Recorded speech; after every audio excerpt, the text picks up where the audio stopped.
Well, one of the questions that we get on a regular basis, through I'll Be Honest, emails that I receive and phone calls, people are constantly wondering what to do if they don't have a good church where they are.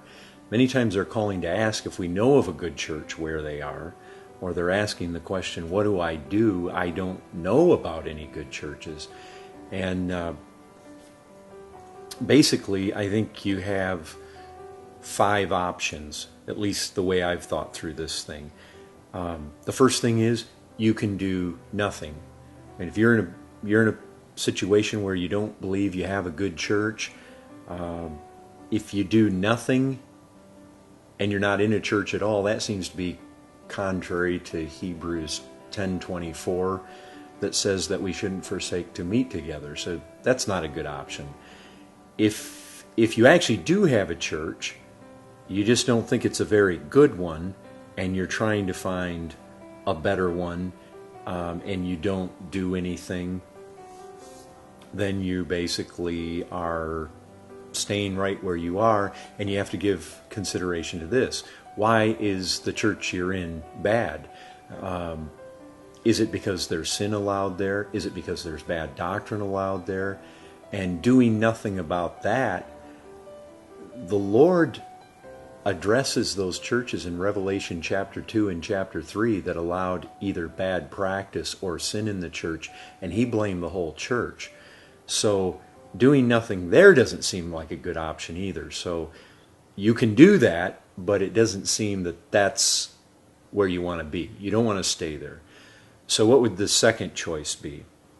Well, the second thing that you can do is try to find a good church where you are. And maybe you say, well, I've already looked. Just because you've already looked doesn't mean there isn't one there.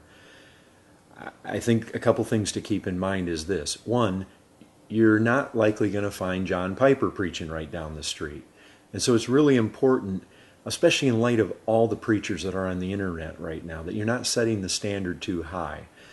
You're looking for a truly biblical church, not necessarily for John Piper or John MacArthur. So you don't want to set the standard too high. The other thing I would say is this: pray. Really ask the Lord to show you where a church like this might be. If there's one there, the Lord knows it's there. And the Lord certainly wants His people functioning together in healthy churches. And so ask the Lord. Don't overlook this. Don't count this as a minor matter. In fact, a season of prayer and fasting might be very healthy in seeking the Lord for this. It's a very important part of your life. Seek the Lord. The other thing that I would say in trying to find a good church is use the tools that are out there. Like I'll Be Honest. I'll Be Honest has recommended church list. Johnny Farese.com has a list of Reformed Baptist churches. 9 Marks, they have, I think they have a church listing. The Founders, Southern Baptist, they have church listings. You can call. If there's a preacher that you really like, you admire, you find profitable, call them. Call their church. You like John Piper? Call his church. Find out if they know of somebody, or somebody on their staff knows of somebody where you live. Use the resources that are out there.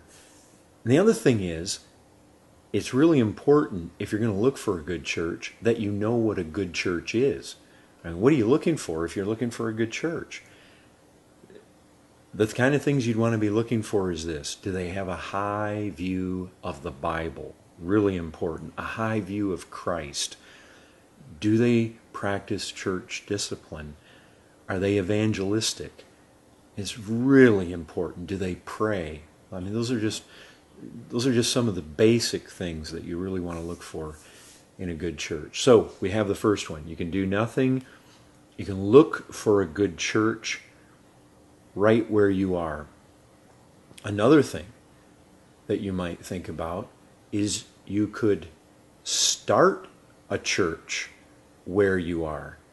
Now that one's intimidating to most people, because most people have the idea that, well, to have a church we have to have a pastor, and I'm not a pastor.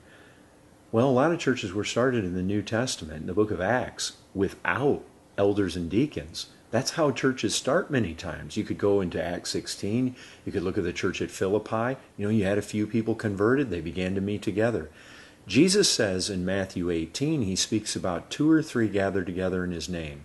The truth is, you don't need buildings. You don't need pastors. You need your Bible and some God-fearing people, and you can begin to open up that word. You can sing together. You can pray together. You can start on a very small basis at first. And as far as starting a church, that's something that we really are very interested in. And if there's anybody out there that would like to start a church, it just seems really intimidating, please email us, give us a call. We'd love to help you in any way we can in trying to start something like that, if you would be minded to do that. So that would be the third thing. The fourth option that you would want to consider would be, if you are already in a church but you don't think it's a good church, you could seek to reform that church from the inside. Rather than just try to move on somewhere else, you can seek to biblically try to initiate the changes in the church that would bring that bad church into the condition of being a good church. And it's true, there are bad churches, and there are good churches. And typically what makes a church bad is because they have practices and teaching that aren't biblical. They don't line up with holiness. Sin is allowed, bad teaching is allowed, and the Bible tells us how to deal with sin in the church. Matthew 18, 1 Corinthians 5, 2 Thessalonians, there's a number of places that we see that how we are to deal with sin.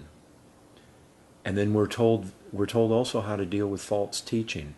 And by the way, even if the error or the false teaching is in the leadership, the elders, the pastors, it can be approached. It can be dealt with. The Bible gives us the way to deal with that. You would want to carefully study 1 Timothy chapter 5. It tells how to approach elders, how to rebuke elders. There's even a place for publicly rebuking elders. If you're going to try to reform a church from the inside, you need to count the cost. You're going to need to be very prayerful. You need to be humble. You need to pick your battles extremely carefully. You need to seek to move through the biblical passages and the biblical processes for carrying this out. And it will not be an easy path, most likely, but that is definitely the fourth option. The fifth option is you can pack up and you can go to where a good church is. And again, just like seeking a good church where you are, if you pack up and move to where there is a good church, likewise, you need to know what a good church is. And so, just like I mentioned before, some of the characteristics of a good church, you definitely want to make sure those things are in place. And by the way, just because you like the preaching or the teaching of a certain church on the internet does not automatically mean that that is a good church, and that if you move there, you're going to find it everything you think that it is simply by their teaching on the internet. So make sure you find out about a church before you move there. Absolutely go visit it first. But those are the options. So basically, what you have is you can do nothing.